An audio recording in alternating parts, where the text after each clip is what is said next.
100%. Are you saying Rise is done forever now? I think we have to retire him. All right, Rise is retired, guys. All We'll see if he's retired officially in this game. We're going to delete him. But surprisingly, no swaps coming through on the roster. Maha's still going to be sitting in, so no sign of Pilot for MVP. I wouldn't really say that Maha was much of the reason for the loss there, so we'll allow I'm it. not blaming Maha. No, I'm just saying, like, bringing in Pilot would just be a fresh set of eyes rather than necessarily an upgrade for a poor performance. We will not be seeing any Skarners allowed in this series from Beyond, who has been playing a lot of it in solo queue. Again, I was so excited about the Emax Skarner, but still going to be denied. Not discriminating against Scorpions. And Emax Scorpions. They are not, Emax Scorpions specifically. Those are the worst Scorpions. Apparently. That's what we've learned here in the LCK, and OMT did a great Q-Max Skarner earlier in the first series. In this series, we've got 2 jungle bans. I don't see this very often, not including Sejuani and Zach, interestingly. Yep, the J4 yet again, just banned away by MVP. They don't want that for Songwon. They know that it's his maximum comfort. And speaking of which, the Scion is also gone. That wasn't even a bad pun about Max. That was just the Scion being banned. The mid lane Scion dream is still dead, sadly. Ian has been playing that in solo queue. If you weren't joining us in Game 1, if you missed Game 1, maybe go back and watch it. It was a fun one. It was an interesting one, that's for sure. So far, the bans not too interesting. Will we see any Game 1 impacts in the final round of bans? I think ROX Tigers have shown they're up for anything. Ready to get down and dirty or play a long game. They're happy to do whatever the game needs to be, and they don't want a Malzahar, which says maybe Zoe first pick if the Galio is accounted for. But how will MVP read this? So Galio available, Zoe available. Maybe just pick whichever one's left open is the way they're looking at it here. Or will we see MVP ban neither of them? Ezreal also, very high tier pick that's available. Feeling like a red side pick with how many tier 1 mid laners are available. And with Vladimir banned, they're leaving 3 strong champions up, and theoretically MVP will take 2.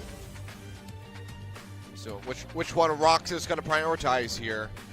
Zoe, the hover coming through. The Galio's still available, but they're going to lock it in. Ian hasn't played Galio this season, so interesting to see what they make of this scenario. Galio is kind of the... I think he's got figured out all right. ...cleanest choice in this particular scenario. So we'll see what they decide. They're showing the Swain, but sadly we're not going to get... So we will get a Gangplank earlier. They've decided that there won't be 5 picks before Gangplank is locked in. And Beyond might be getting aggressive. They do lock in the Kha'Zix. So we're going to see the Kha'Zix here. Great champion to close the distance and take out the pesky Zoe. Again, the Galio here would be really good for MVP. Both Gangplank and the Kha'Zix get a lot of value out of Hero's entrance being in the game. Most people do, but these two, to the nth degree. So ROX Tigers, what we're thinking. Zyra Khan available. Will they be together? The lovers were separated in Game 1. Well, looks like they're getting back together. All right. Bit late for the Valentine's Day, but in lieu of Valentine's Day, we get the lovers finally reunited. It was a torturous affair in the first game. We won't talk about that anymore. No more Ezra Rakan talk, please, Achilles. They keep flashing the Swain. Are they going to be the first Swain? You know, it's MVP. It is. I would not be that shocked. I would be actually really shocked. He's not very good. Okay, well, it's going to be the Azir. Power of Love stays together. MVP is going for power picks. Great song. The Azir here. This is kind of what you thought when ROX Tigers prioritized the Zoe. I wonder if this is a really good read, because, again, Ian isn't showing the Galio. Azir versus Zoe is a skill match you can consider, and Ian has been relatively good on the Azir recently, but then you're left with Azir Kha'Zix, which doesn't really strike you as a lane that can play through the Zoe. So it feels like Zoe's going to be pretty comfortable here, Achilles, and doesn't have to halt the build for any pesky QSSs as far as we can see so far. So it feels like they kind of got away with murder here, ROX Tigers, getting a free Zoe and no real Zoe answers. In fact, everyone at MVP is begging for a one-shot. And I'm not talking about alcohol at all. Eliminate that. I mean, it might be both, you know, might be both. Depending on how this game number 2 goes, but Camille and Sejuani both banned away. Final one here for the ROX Tigers. What do they want to attack? Jarvan, Kha'Zix, Sejuani, all taken out. He's actually only played Nidalee and Rengar so far this season, both of them to a loss. So he's another one of these players who's been a bit top-heavy with the champion pool. So we'll see Songwan on something a bit different. His Ultra Comfort from back in the day was the Elise, but way out of meta at the moment. So see if he's going to show us something new. MVP need a bit of beef somewhere. Could consider an Alistair. It's a bit on the nose, but would fit the comp. Need a bit of secondary initiator, and they need a tank. ADD certainly will oblige with the tank. Cho'Gath could be disrupted, but why not last pick? The safest tank possible. Take a Braum. Yeah, have to go for the Braum. The GP being locked in there for MVP. Kind of locking them out of that many other options. Gives them an answer to at least one of the trouble bubbles with the Unbreakable available on the Braum. ROX Tigers haven't shown us much with the draft so far. Looking for top lane and jungle. We start rolling through. We wonder if we're going to see something crazy from the jungle from Songwon, or if it'll be a return to Rengar and Italy, his only other champions played this season. Nara versus Gameplay doesn't really inspire you, but it is something that potentially could be womboed with the Rakan engage. I feel like the comp will come together in the jungle pick, but what will it be from the ROX Tigers? Well, Nidalee, the second one of the day. And they will go ahead and just lock this one in. So another highly aggressive pick here for the ROX Tigers, but have to be careful getting into that 1v1 scenario versus the Kazakhs. That isolation damage can turn the tide of a fight. Invader's advantage, though, so we might see some real aggression out of both Songwon and Beyond. Both of them best on aggressive picks. And we'll be looking to round it out. Which of the tanks will it be, ADD? Oh, he's already on the game. Never mind. Yeah, it's just going to be an AD carry. Which tank ADC will it be? I mean, Varus gets pretty tanky, but that was a bit silly for me. It's just going to be Varus Braum, so super standard there. So Lover's bot lane against one of the strongest non-Xayah Rakan lanes with the Varus and the Braum. MVP on the squishy side for sure. So we'll see how this all pans out. But when you opt into Nidalee versus Kazakhs, and the only frontliner on any of the teams is really Braum, and then situationally the Gnar. Very interesting game coming out here in the draft. We might see just as many fireworks as we did in Game 1. Well, hopefully the fireworks get set off a little bit sooner this time around. Did have a couple dull moments there in game number 1, albeit made up for it by the end for sure. But ROX Tigers looking for the 2-0 closeout here over MVP. MVP looking to turn their luck around, extend this series all the way to game number 3. Surprise packet of the spring split looks to end the first round robin 5-4. I don't think anyone would have made that prediction, including the ROX Tigers, who in interviews have talked about how things are going better than expected. Drafts here, very interesting to consider. No tankiness to speak of in a Zoe. The Zoe gets going, which you think she might, could be the deciding pick in this game. Great siege potential here for the ROX Tigers. Nidalee, Zoe, and the Xayah all have a respectable amount of poke. Let's see if they can pull this off. Let's see if they can make this even cleaner than game number 2. That would be pretty darn impressive, considering how much of a lead they were able to garner for themselves. But MVP, they don't want to go down without a fight. We know they will fight tooth and nail. Go for those 50-50 Barons if it gives them a shot to close it out, to take us to game number 3. Let's see if they can do just that as we jump onto the Rift.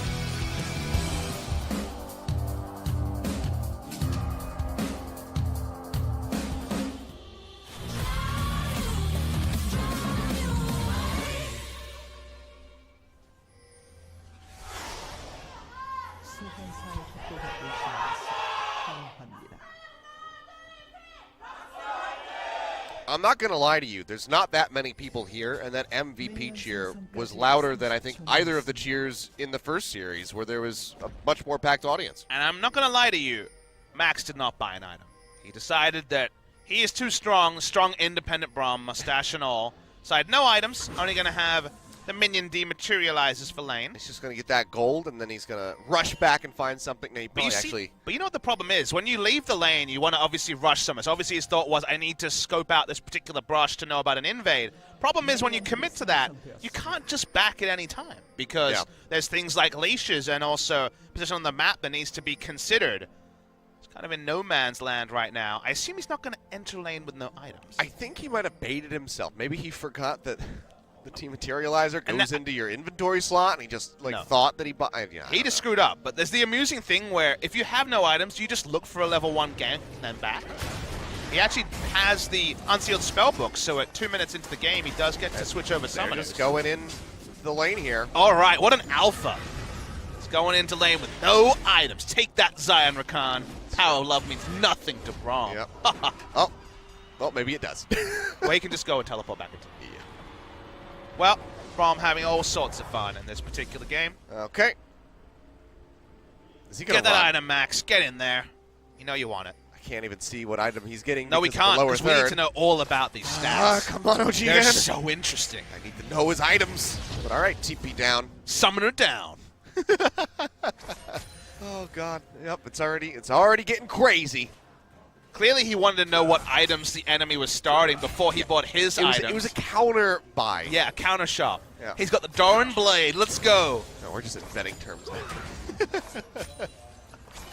Well, he decided to go pretty greedy when he has actually gone for no pots here on the Braum, even against double ranged lane. Deadly Plumage level 1 can chunk you out. Just gone for the refillable, so a bit greedy, but certainly no gold values to talk about there. Go ahead and take a look at the top lane. A lot of GP's been happy with this matchup as of late, but Linderong still feeling confident in the Gnar. Such a weird thing where nothing has changed among the two, but over time, players have got better and better at playing the defensive side of the matchup, and even with stopwatches, a thing of the past, Gnars are finding that Gangplank's get out of lane against them pretty competitive in terms of CS, and now with the Relic Shield start, just the Q harass getting gold generation anyway, so whatever you do to hold down that darn pirate, it's going to need the nerf back to truly hold him down. Songwon currently sitting near the top side. Will be recalling, going for a dive right now. Be pretty ill-advised. So we'll just go ahead and peel back, and we get an Infernal Drake to start off this game, Papa Smithy. So things could get rather spicy a bit earlier on here. And with our focus on the items for Max, we should note also that Xayah has decided to truly show her love with a Relic Shield to get her support more gold. Deft was the first person post 8.2 changes to bring out the Relic Shield and said, when it came to Mata, I did it to get extra gold for my support. It wasn't a choice for myself. Heavy nerf to the regen, so you do get very little health sustain from the Relic Shield on the AD carry, but it does mean one of the people in the lane has a Relic Shield. True love. 20 by a Relic Shield. True support for your support. Beyond, going to take the blast cone over the wall. Will get spotted out by the ward. Drop a control. Linderong still feeling fine enough to go ahead and play forward. Actually pretty insanely aggressive to put down a control ward and clear there when it's Gnar versus Gangplank. Surely Gnar is going to walk over and clear it. But anyway. There's no way. It's just so aggressive that it's like, why would he do that? Is he still there? I don't know. So until they get Battle War, that's why Songwon actually is being called by Gnar to invade at this time. Trouble level does connect. Oh, the Raptor actually stopping him from hitting the spear. Yeah. That was an important interaction. Oh, and he misses the smite, so still going to be Beyond picking up that big Raptor. They just saw Kha'Zix in the jungle, so Gnar can eventually walk over and clear the control ward that was put down. Seems like Linderong doesn't care. He is just still playing very far forward, trying to farm up as much as possible. Well, I mean, literally no one could be coming, so. And, oh, well, Songwon. He's about ready to. He's up top. AD has been chunked out. He's going to appear, throws out the spear. Not going to find the connection, though. There was also a pretty greedy refillable potion stop from Gangplank as well, so less regen. Oh, TP, even just for good measure here, as they try to open up onto ADD. Linderong going to start off tanking it. He is just going to get taken down. No real juggling of the turret necessary, just the one turret shot. He is dead. It's guaranteed the minion wave to be in position. That was a real teleport if you want, not a counterfeit one from Lava. This comes to the top lane. Clean kill. Enacted there by the Nidalee, who hit the spear. First blood to ROX Tigers. Lava to go ahead. Didn't actually get an assist for his TP, but still quite nice for him to pick it up, so I'm sure he's going to be feeling a little bit bad for investing his actual teleport, not a freebie. You know, he's pretty thrifty. Lava on this Zoe. Zoe finds magic out of the drop of a hat, so he'll be fine. Not often that we see Ancient Coin start, but Key and Max have always been on the cutting edge of support itemizations. It was Max who was the first to do the Janna running full gold runes at the tail end of the 2017 summer season. This time it's Key, actually upgrading into gold generation that's largely been overlooked. We mostly see the AP support item, the rush into the Spell Thief side of things, but just going to be a bit more passive in his choice here. Keeping things nice and calm. A little over 1,000 gold opened up here for ROX Tigers. It's fun how if you track the logic, Songyun took Relic to get more gold for his support, and his support's gone for a very early gold generation of his own, which is very much trying to get key to the first item. Traditionally, recently at least, the first item for Rakan and Xayah Rakan has been the Zeke's Convergence, which might be a surprise to other regions, but talking to Korean supports, it's such a big one-on power spike, and Ardent Sensor has kind of fallen away in relative terms for the power spike that brings. That Zeke's Convergence is very, very popular among the Rakan players with Xayah. Lava trying to keep Ian contained, trying to shove him back, but getting the hits in. Going to be a little bit difficult here. Can't quite open up a CS lead. Beyond appears here into the mid lane. Double bubble going to connect in onto him. And for the hit, we'll just go ahead and chunk him down significantly. Songwon not in a position to follow up with a spear, however. Otherwise, that Kha'Zix certainly would have gone down. But that will go ahead, force the Kha'Zix back, or at least put Songwon in a comfortable enough position where he can take the blue buff and maybe even kill the Kha'Zix if he were to appear. So gets this takeaway, and we'll already have the Infernal Drake prepped here by Songyun and Key. So objectives already spilling over into ROX's favor. Yeah, the aggressiveness with the Nidalee is paying off, being able to pick up part of the first blood and now the first Infernal, which, given that they are going for a 4 DPS comp here, big pickup for the side of ROX Tigers. Now, matchup going better than we've seen in recent memory. Oh, ADD, a lot of harass here, but often the transformation into Meganar ends up halting the advance rather than further ensuring it, because the flash is still up from ADD, so chance of actually completing a kill pretty low for the Gnar if he transforms. If he could have gotten that last Hyper Frog, was one hit away. Would have been a massive threat for a potential dive once that Meganar came through. And maybe force out something like a flash from the GP. Doesn't find it though. Thunderong just going to go ahead and ward forward. First Gangplank ult, predictably, just a wave clear one from the side of ADD, who did not have his teleport to get back to lane. There's going to be lots of aggressive shoving, and going pretty much the norm in the top side. Italy going better than expected, already upgrade from both junglers on combat items here. So no boots of mobility before the warrior enchant. It's pretty common in solo queue. Just focusing on the warrior here for Beyond. It's only 9.5 minutes into the game, and already better scoreline here for Songwon than what we saw from Spirit. 0-0-1. Keep on the front foot, then it does pay off what looked like a risky Nidalee pick on first inspection. Looking for another trouble bubble, but not going to find it this time around. Beyond remembers what happened last time. Doesn't want to experience that again. And with the Malzahar coverage ban, a lot of safety in Lava. That's why we said the inevitability here of the Zoe hitting her item spikes. No suppressions and no QSS to have to buy early. The mid-jungle synergy is situational at best with the Kha'Zix and Azir, who provide a lot of damage but don't have the guaranteed setup of something like a Malzahar. So Lava continues to free farm. Songwon, already with his jungle enchant, going to be happy to turn onto the Rift Herald. So far, so good for the side of ROX Tigers. Songwon going to be able to take that one down very easily, and get another look at this top lane. ADD is starting to suffer. He'll still be keeping up as far as the gold is concerned, but he can't really stick around in the lane for too much longer. It might just get forced back yet again. Nearly has the TP available. Would like to hold out at least until that's back up, but look who's back up top might lane. just be losing the turret in that case.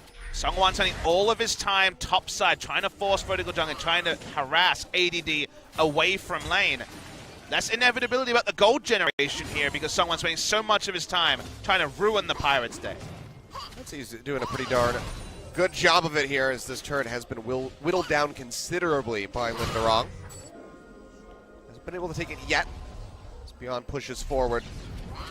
Locks himself getting spotted out, but the control ward there will go ahead and see the big bug.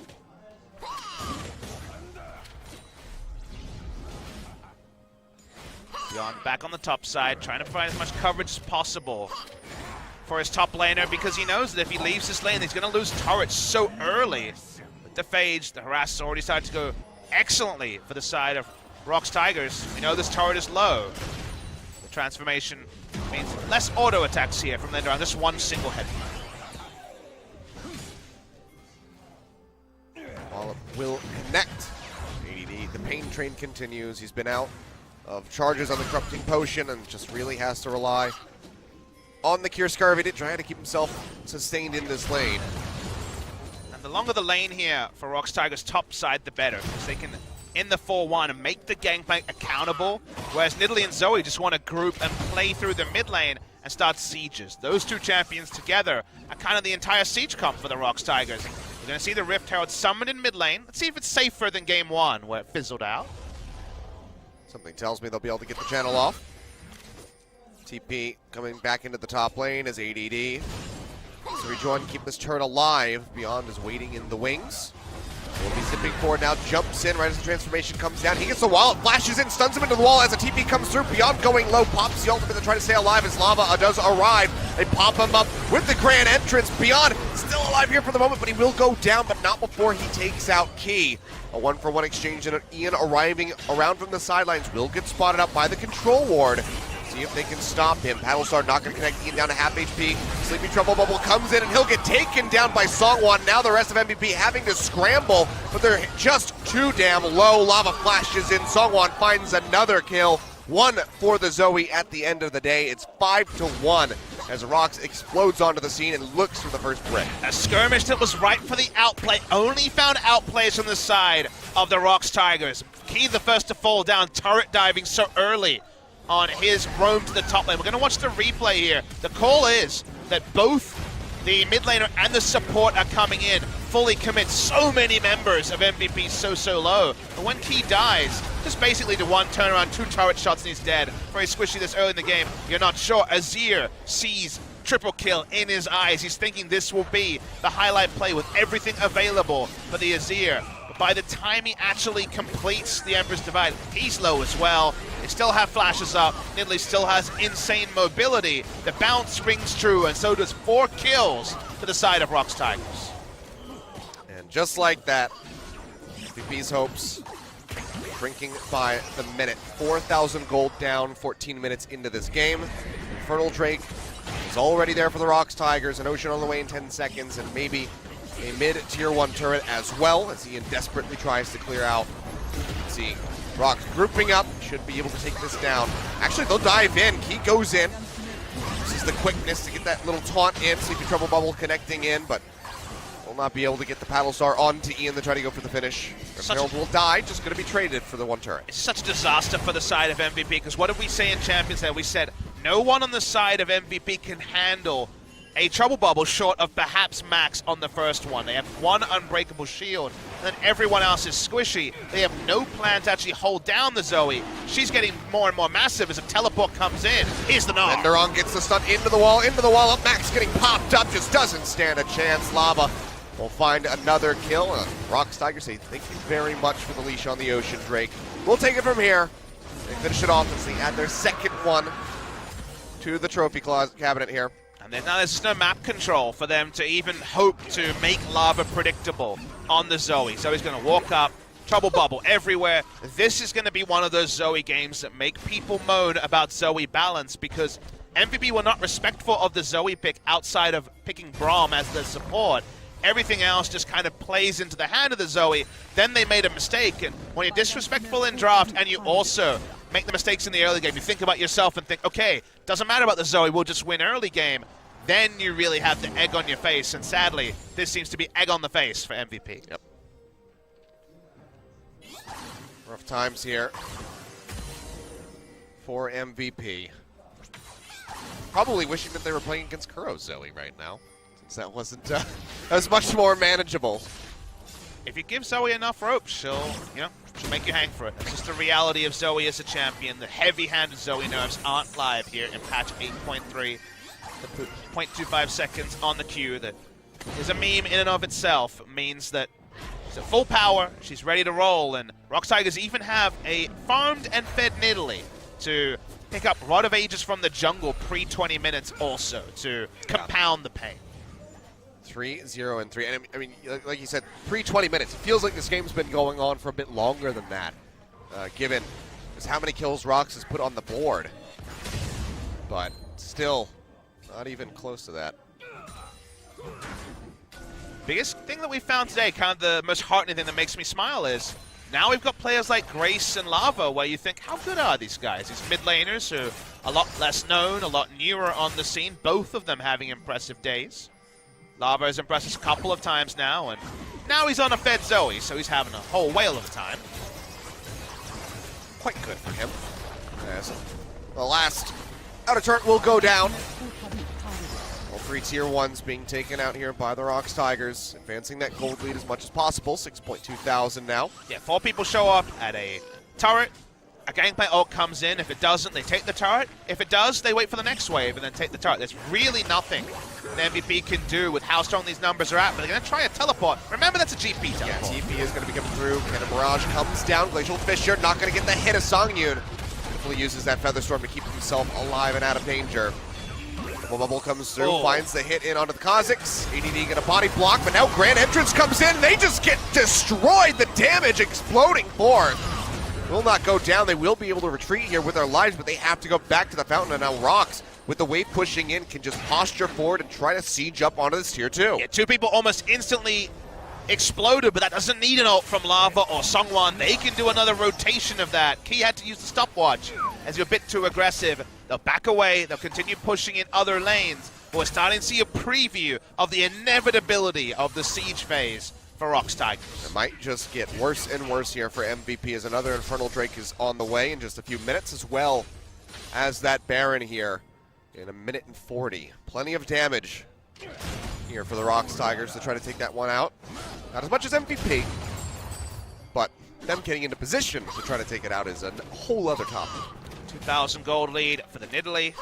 500 for Gnar, which, let me tell you, feels like 2,000 because Gameplank's not ahead of you for once in a competitive game. By going full gold generation here. Linderong is strong, so ADD is going to show respect and measuredly pull back. 2 items already complete for Lava. And Magic Resist on the side of MVP largely absent, so waiting for the next siege, and maybe they won't even wait that long as they're going to start contesting the blue buff just to continue to try to take away everything that MVP holds deep. Try to kill that one, and actually, yeah, Songyun does manage to walk away with it beyond not having the smite. Costs him that minor objective. Lava yet again looking for the hits. Nice unbreakable there by Max does spare him quite a bit of his HP being lost. Second Infernal spawning in 1 minute 40, and MVP in no position to contest it. Just looking for picks here, but nice little defensive ward popped over by Max, I believe. Does delay any picks from coming in. And that Rod of Ages was done around the 18-minute mark, so the Nidalee just utterly massive in this game. Sungwon, an old favorite of his, 3-0 and 3, 100% kill participation.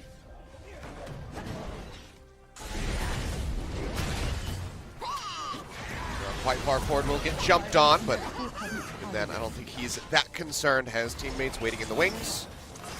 And he's got a Nidalee that can go ahead and just heal up a bit of the damage that he's taken. This time they're actually 5-man grouped in the mid lane, looking for one of those trouble bubbles. First one doesn't hit. Find the connection. The Battlestar going to be shorted. They open up onto the turret, and they work it down to below half HP. Looking for the passive proc perhaps here for Key, but he can't really stay that far forward long enough to get the hit in. So early in the game. We're so early in the game, it feels like they have 3 paddle stars. Even the Gnar boomerang with a summoner area on top of it is doing 300 damage to the enemy AD carry. Linderong yet again. Going to transform though, so they'll back away. But Nidalee's spear hits on Tavares, does a quarter of his health. The boomerang not far behind it, and then the paddle star needs no introduction. I mean, they do have like 2 of the most infuriating siege champions in the game with the Nidalee and the Zoe. Managed to pair them together. The first time we saw this, it didn't play out that well, this combination, but this time around. It's why I was a big fan of the draft from Afrika. They may have lost with it, but the game went the opposite of this game. They were the ones getting creamed in the early game, and then a poke comp from behind. Well, they're not going to do anything. A poke comp from ahead feels uninteractive. It feels like you're against a team of Zoes, because wherever you position as Maha, what are you to do? There's nothing you can do. There's no smart place to stand. You have to respect the trouble bubble, whether you're hit by it or it's on the ground. It's actually just the duo lane, so no jungler will cause them to pull off here. Do have Songwon now waiting in the wings. Infernal Drake going to get started up by Beyond. Control ward over the wall, trying to spot this out. That's going to be the spear coming in. Can he get it? No, it's actually going to be ADD picking up the Infernal Drake here. So MVP finally winning a battle, albeit a very minor one. Yeah, the smite too early from Songwon. No smite from beyond, and just a parlay taking it down for ADD. Bit of a feel-good moment, but for now, shouldn't change the game. They have their own comp that does benefit very heavily from Infernals, but 7,000 gold behind at relatively low gold amounts at 21 minutes into the game means Infernal's not going to shake out too strong until about 15 minutes from now. Nothing will change from ROX. Slight sidestep, but continue with the siege. That's what you set up. Trouble Bubble just going to be short there to connect onto ADD. He's got the orange as well to get himself out of there. Still, ROX should be feeling quite all right to go ahead and siege up onto this turret. Lava keeps trying to poke people out. A nice barrel in will clear out the minion wave. Should toss into the back just to try to get a little bit of damage in, but actually probably should have saved it to help keep Songyun topped off. Big hit connects in onto Max. Lava jumps back with the portal jump. Will keep himself safe, but the turret will stand for now. They're waiting for the next minion wave before they probably do take this turret. Nara keeping Azir occupied in mid lane, but he's going to try and reinforce as Maha starts to feel the frustration. Bubble nearly connecting there. Cannon Barrage comes down. Linderong looking for the ult. Does find one. Pins Max into the wall. Glacial Fissure will come down, pops him up. And Linderong still sitting nice and pretty up here in the front lines. Azir goes in. Does manage to take out the Gnar, but Ian takes a massive hit.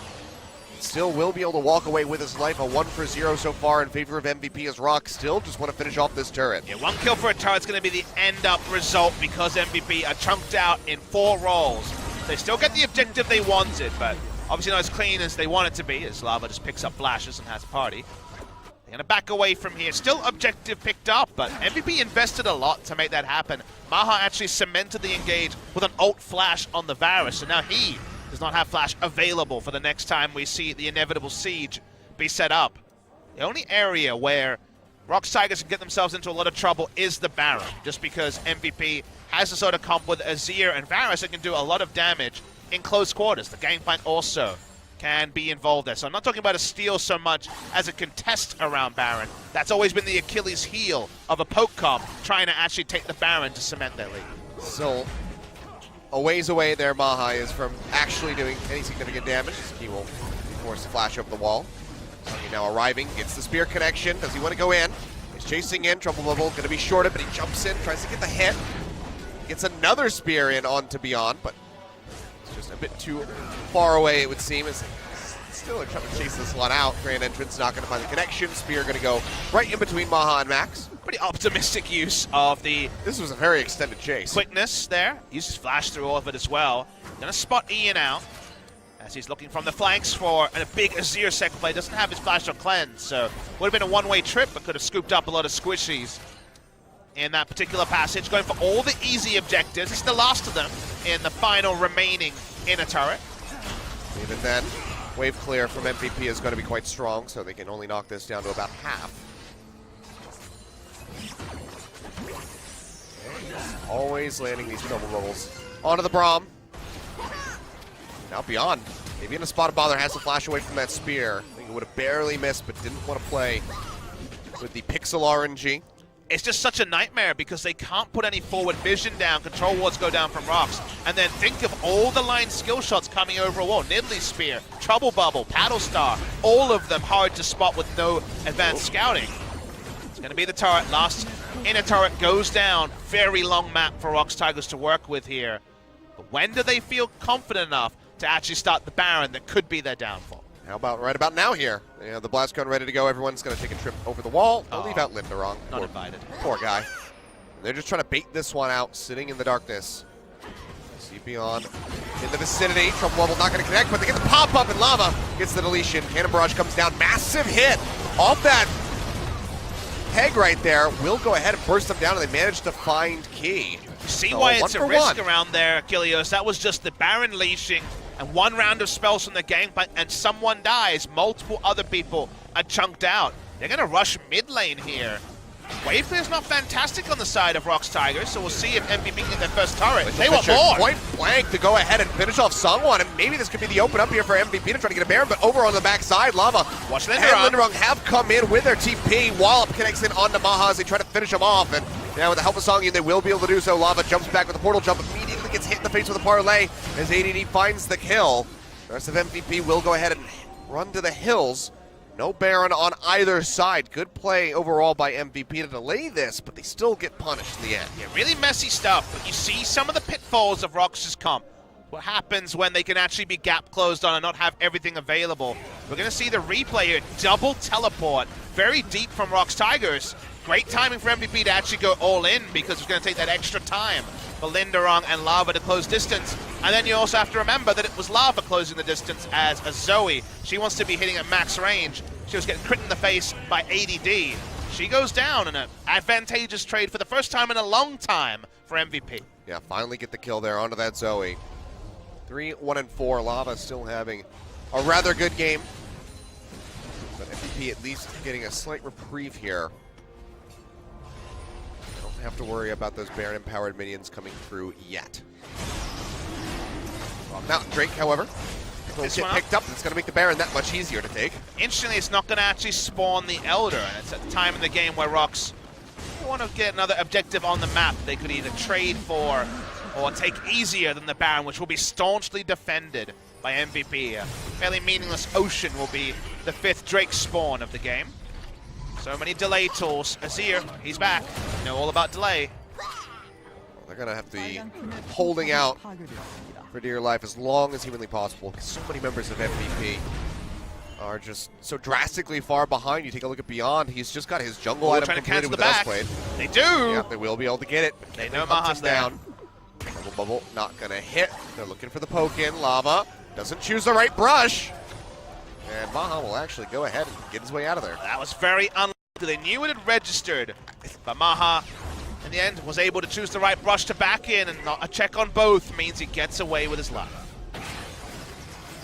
Seemed unlikely. You know, it really did. He should not have gotten away from that, but sometimes that's just how things go.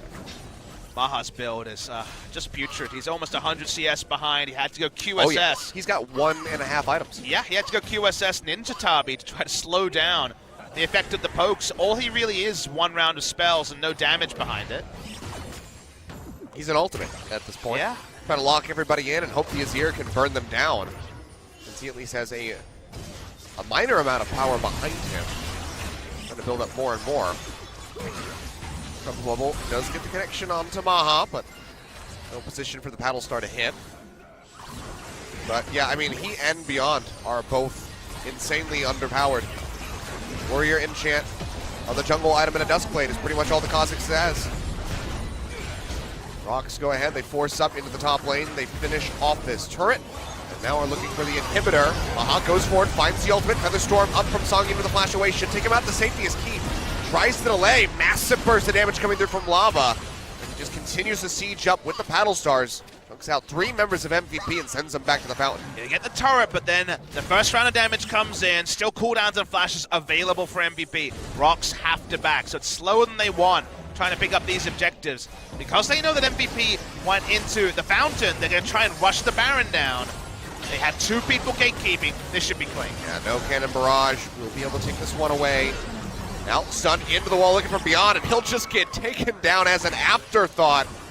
Post Baron, 10.5 thousand gold rather, in the lead. Here is the ROX Tigers, and now they have 3 minutes on the Baron buff to go ahead, add more to that, and in all likelihood just close out the game, maybe another 35 minutes. While there's a lot to like about the teamfight comp from MVP, it's not without its flaws, and consider that Songyun is a god at this point in the game. He has his Infinity Edge, 3 items strong, and he also has 50% damage amp coming through with the burn effect on the Zeke's convergence. We've seen him caught at the start of fights and have to use his ult reactively. If he's actually free hitting, he might just blow MVP away alone. Kramer-esque when we saw Kramer and Tucson pop off on this same pairing.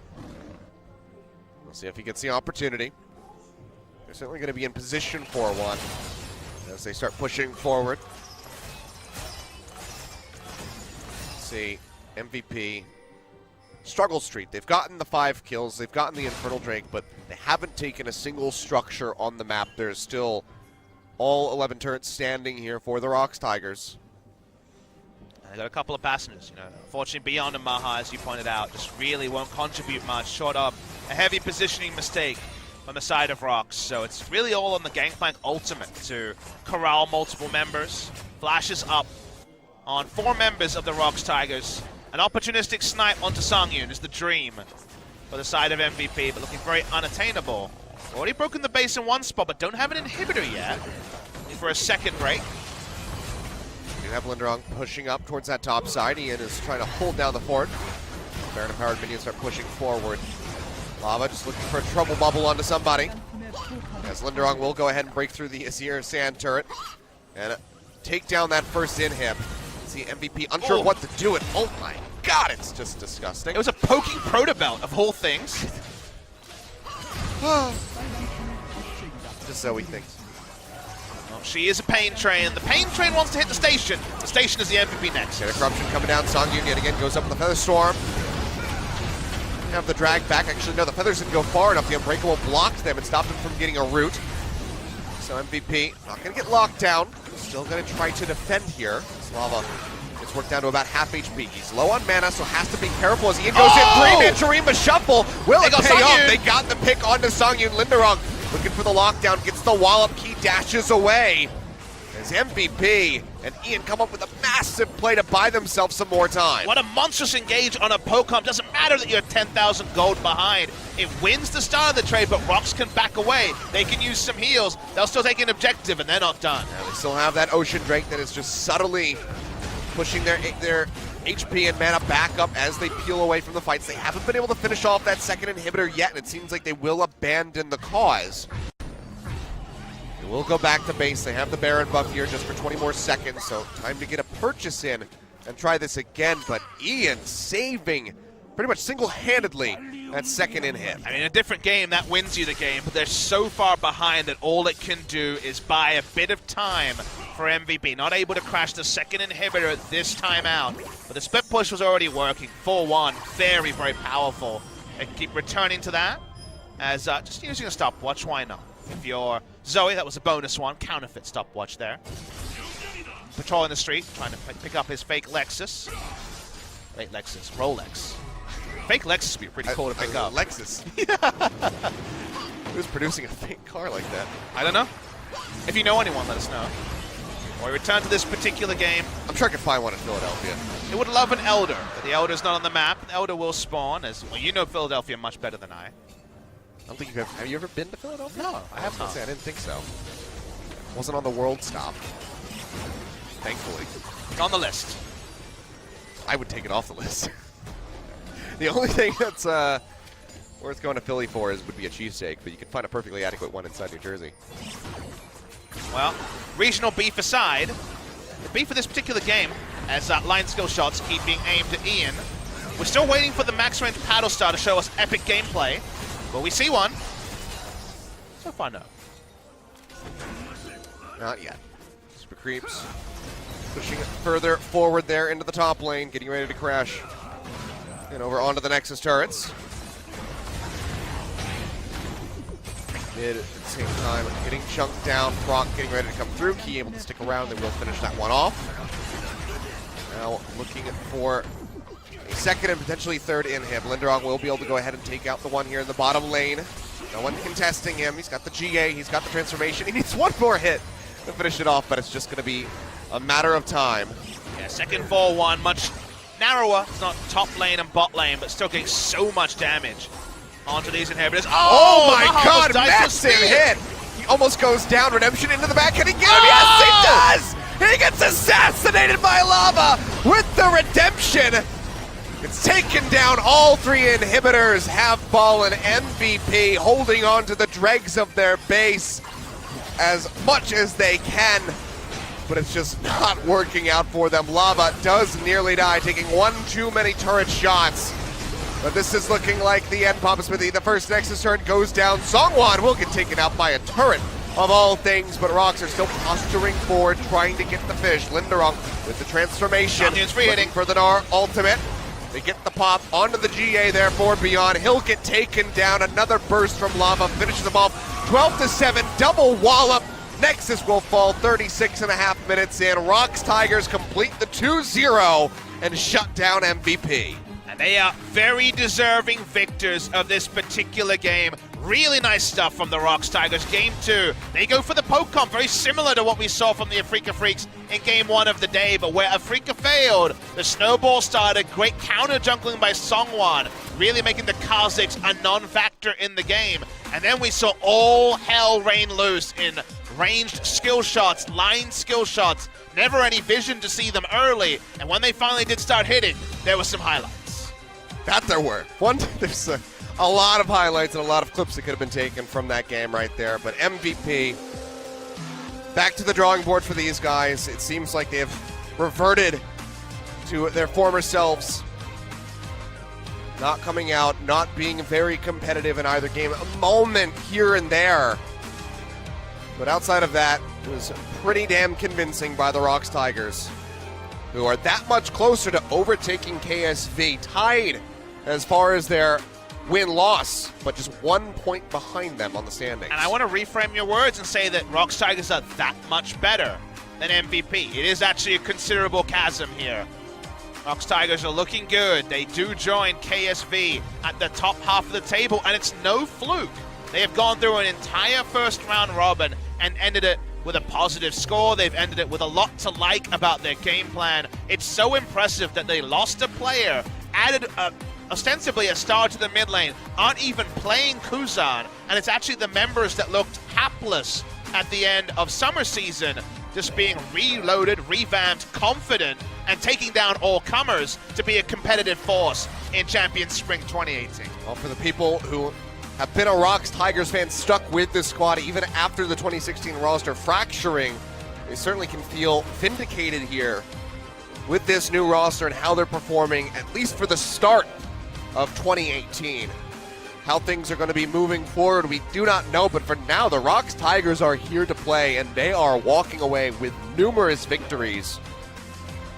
Here's what we can say. With the match wins they're putting together, maybe they're already out of relegation consideration. Another match win, and they'll be basically safe, you'd have to say. Usually it's around 3 to 4 to 5 maximum for teams that are caught in the bottom of the table. Gangplank did a whole lot of damage, but they let Gangplank farm well. Not that well, as Nara was able to stay ahead of him for much of the early game, and then they just coordinated the 4-1. Nara was pushing down inhibitors. The 4 members were doing ridiculous amounts of damage, poking down people, and sadly for MVP, Maha was hapless this game in particular. Second item coming in comically late into the piece. The Varus was an ultimate and nothing else. Yeah, I mean, Ian having at least, the one real nice stream of shuffle there in the bottom lane by the inhibitor, catching 3 members, but without the damage output from the Varus being higher, it cost them quite a lot in the end. But your MVP for game number 2 is going to be Linderung out of that top lane. 79% kill contribution and his 4th MVP win so far. Goes down the defensive tree of the Resolve, but didn't need to be defensive here. A bit of respect for what he knew he'd be fighting. He'd be invading aplenty as we get to see those numbers. Husin Deft on top, but a lot of people coming behind them, and another great team display from the ROX Tigers. I love the synergy between these members. There's no need to muddy the waters. Excellent. Exactly, and this was a really extended load of kills after he had failed the turret dive, or so it seemed. The turnaround in a very extended trade here. Looks like it'd be a 1-for-1, maybe even a 2-for-1. This time, Ian could not pull off the Shurima Shuffle to end all. That was later in the piece, but sadly for him, that was after the game was largely done and dusted. Yeah, that was definitely a rough one piece of that with his life, as well as the lives of the rest of his teammates here in the top lane. And then just skirmish. This is not a front-to-back team fight. It's just a pure brawl for the ROX Tigers. It's every man for themselves, basically. Good to see some of these replays for the first time as we had so much action in the tail end. Maha, again, unfortunately unable to do anything. Deletion confirmed on multiple members as the team went on, but then you see the squishy part and you think, okay, what if? The what if was cemented by the huge Shurima Shuffle play much later in the game. But there were still moments here where you thought MVP might be able to stabilize despite being back huge amounts of gold. In the end, I feel like the item discrepancies were just too much. Linderung, his focus, the target focus during the fights was absolutely excellent. This was just perfect timing. Gets the transformation as soon as he enters the brushes. Thank you very much. Scoops him up and gets the kill. But, if you had told me last year that Linderung was going to be on an MVP chart alongside the likes of Faker, Deft, and Kuro, I would have said, you're probably a bit crazy, but here we are. ROX Tigers, a top contending team in LCK. Let's go ahead and throw over to Joel for the translation as we hear from our MVPs. Thank you very much, guys. This is MVP. ROX Tigers picking up a nice win for themselves, and here we are with the MVPs for today's series. I'll be here with Lava and Lindrang for an interview. 3-win streak for you guys. How do you feel? Ending off the first round robin in the 5th place standing is quite an astounding result, and we're really excited for the second round. You had about a week break up for Lunar Lunar New Year. Did you have a nice break? Yeah, we had a nice break. We ate a lot of food, but maybe because of it, we had a little stomachache going in, but I think we're doing okay now. Yeah, I don't know exactly what caused it, but my stomach was hurting, and I think we're just trying to get better after this game. Of course, we're talking about the game itself now. You guys pulled off a great performance again. A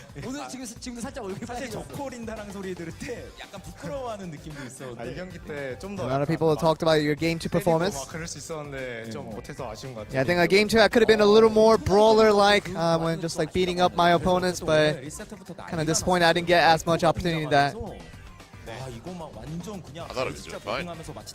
It really was impressive performance from you as well. Lava just like moving around and evading all the skill shots, but hitting all of your skill shots in return. You know, the coaching staff kind of recommended Echo in this composition, and you know, during practice when I did try it out, it wasn't a bad result, so I thought it was worth the try in this occasion. And we kind of have to see what we are talking about when it comes to all the wonderful plays that was made by the Echo here. Yeah, this was. Did you think that you were going to live out this one? I thought I was going to live out a little more safer than what it ended up to be, but it was a lot closer than Comfort. Yeah, I mean, he was telling us that he died out, but we saw him kind of escape out alive, so it's a good result in that one.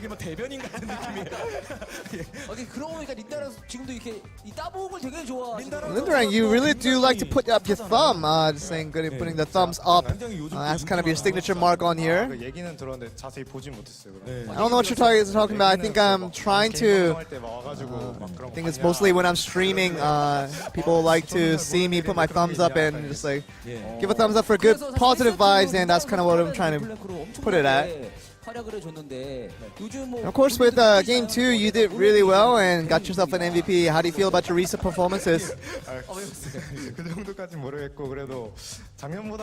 think it's better than last year, definitely, and it's something I actually be very impressed by. And it was a very interesting situation with Seonghwan coming into the play to the mix. Wondered if you remember that play. And it was a very, very close situation for you guys. I think we might have a highlight for this. Yeah, it was around the Baron pit, and didn't know they were gonna hit the Baron, but it was someone just got the steal kind of all of a sudden, and but it was really all or nothing kind of play when he had to go in so aggressively on that one.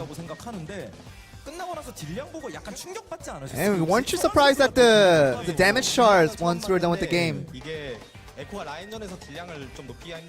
You know, because Echo doesn't put out much damage during the laning phase compared to the other champions, I was not surprised at all. We were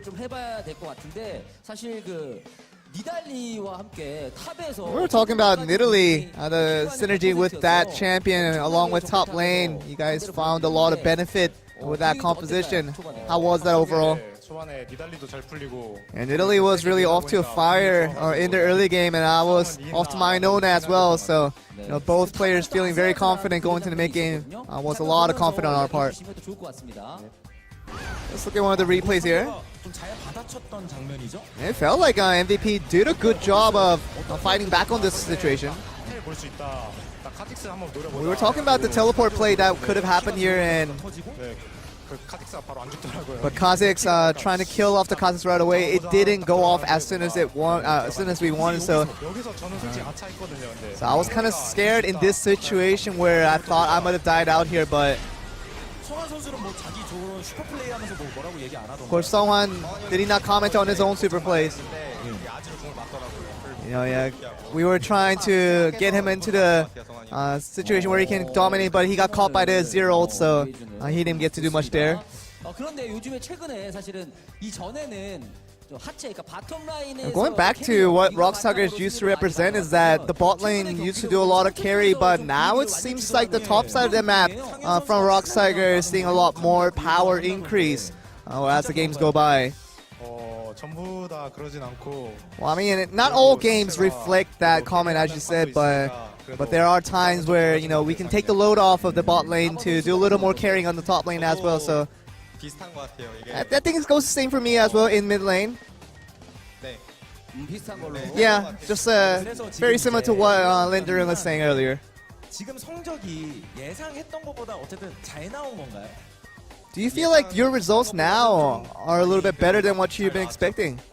I think the results are surprisingly good for the past couple of games. I'm really happy with that. It seems like Lindering, you've been on fire in the laning phase and as a top laner in general.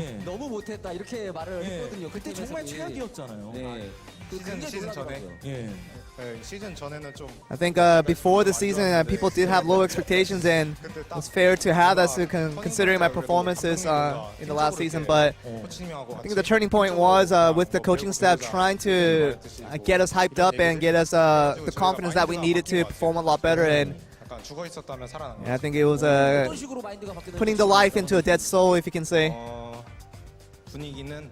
I think the team morale kind of is affected by the actual game results, where we lost a lot in the previous months, and that team morale does get affected by that. But getting the wins consecutively like this does boost up the team morale to a positive manner. He did finalize the first round robin. We need to have a lot of fans cheering on for you guys. But anything you'd like to say? We always thank you guys for your support, and we have second round robin that we're prepared for. We're gonna try to get a good result. We're gonna show that we are different ROX Tigers this year. Linderang, would you like to add on to that? You want to do that little thumbs up that we've been talking about? There we go. It's a little awkward, but I'll give you a lot of thumbs up, and in order to do that, we need a good performance, and I'm sure we'll try to do our best to get a good performance. So that will be the end of the interview with ROX Tigers, and hopefully we see a lot more thumbs up from Linderang in future games. I'm going to throw it back to you guys. Thank you very much, Joel. Yeah, plenty to give a thumbs up about there from the ROX Tigers. 2-0 victory over MVP. Double 2-0s here today. That might be my first double 2-0 night of the season, Papa Smithy. You are usually the bringer of the 94-minute dream, but no 94 minutes here. In fact, just 70 minutes between the two games of this particular second set. ROX Tigers playing a class above MVP, who may have been reinvigorated recently, but still showed us the same old MVP moves around Baron. And ROX Tigers showing that they're no joke, now 5-4. Suddenly, we look at this list of teams and we think Kingzone Dragon X, MVP and Kongdu, everyone else kind of trading places, yeah. Musical chairs being played with the remaining 7 teams. KT Rolster seems like they're going to make playoffs for sure. The other certainties are lower, Achilles, and that's a fun place to be in, where Jinna and ROX Tigers and SKT are on the up. Afrika and KSV especially, we don't really know where they're at. Yeah, Kongdu and MVP, of course, giving themselves the certainty that they don't want, where it looks like they're going to be the teams going into that relegation match.